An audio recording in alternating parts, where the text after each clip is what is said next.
Everyone 95 থেকে 100 বছরের এক বৃদ্ধ লোক দেখতেছি মাছের দোকানের সামনে 10 থেকে 15 মিনিট ধরে দাঁড়িয়ে আছে। আসলে ওনার ইচ্ছাটা কি? উনি 1 কেজি মাছের জন্য আছে, উনি কোনো সাহায্য সহযোগিতার জন্য আছে। আজকে ওনার কাছে যাব। আসসালামু আলাইকুম। ওয়ালাইকুম সালাম। আপনি ভালো আছেন? নমস্কার। বাড়ি কোথায়? বাড়ি কোথায়? গণিপুর গণিপুরে। গণিপুর বা আপনি কি করেন এই মাছের দোকানে? আপনি বহুক্ষণ থেকে দাঁড়িয়ে আছেন, 10 থেকে 15 মিনিট থেকে দেখতেছি মাছের দিকে তাকাই আছেন। কি করেন আপনি? আমি সাহায্য করি। ছেলে মেয়ে নাই আপনার? ছেলে নাই? ছেলে নাই আমার মতো ছেলে নাই? বেটা নাই, বেটা নাই, বেটা নাই? বেটা নাই। ওই যে বেটি আছে, বেটির কাছে পুরস্কার।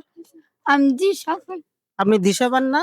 না, বয়স কত হবে এইটুকু আপনি বলতে পারতেছেন না? না, না, তা আপনি মাছের দিকে তাকিয়ে আছেন, এখন কি মাছ নেবেন? না, না, মাছ নেবেন না? না, কি জন্য তাকাই আছেন এখানে? বাজারে কি কোনো কালেকশন করতে আইছেন আপনি? মানে টাকা পয়সা সহযোগিতা করতে চাইছেন? আপনি টাকাটা যে উঠাবেন, টাকাটা উঠি কি কাজে ব্যবহার করবেন আপনি? আমি দিশা পাই।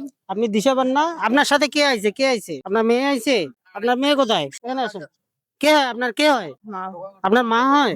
আপনার ভাই নাই? না, ওনার বয়স কত হবে? বয়স 100 বছর হবে। 100 বছর হবে? তা উনি সাহায্য সহযোগিতা করতেছেন না? আপনিও করেন? মা মেয়ে ধরে সাহায্য সহযোগিতা করেন? হ্যাঁ, হ্যাঁ, এই টাকা উঠে কি করবে উনি? এই টাকা দিয়ে হ্যাঁ?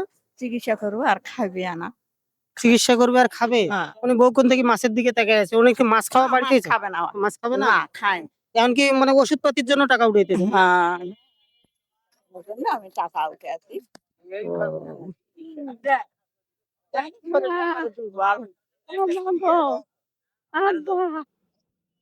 দেখেন দেখি এতে কত টাকা আছে। টাকা চিনতে পারেন আপনি? টাকা চিনতে পারেন? চিন্তা করে না, টাকা পয়সা টাকা আপনি চিনতে পান? দেখেন দেখি কত টাকা আছে এখানে? 500 আছে? হ্যাঁ? আরে না, এখানে তো 300 আছে। 500 আছে? আপনি খুশি হয়েছেন? খুশি হয়েছেন? দোয়া করেন। নামাজ কালাম পড়া হয়? আমি নামাজ কালাম পড়ি। প্রিয় বোন, এই ভিডিওটা আপনারা অবশ্যই শেয়ার করে দিবেন। ওনার বয়স 95 থেকে 100 বছর। এই বয়সে উনি হয়তো আমার মতন একটা ছেলে যদি ওনার থাকতো, এই বাজারে আসি সাহায্য ঔষধ পাতির জন্য সাহায্য সহযোগিতা কারো কাছে হাত পাততে হতো না। হয়তো আমার মতন ছেলে ওনার ভাগ্যে নাই এবং আল্লাহ ওনাকে দেয় নাই বিদ্যে, কিন্তু বাজারে আসি সাহায্য সহযোগিতা চাইতেছে। এই ভিডিওটা দেশ এবং প্রবাস থেকে যারা অবশ্যই দেখবেন, অবশ্যই ভিডিওটা আপনারা শেয়ার করে দিবেন। সব সময় সুস্থ থাকবেন, ভালো থাকবেন। আল্লাহ হাফেজ।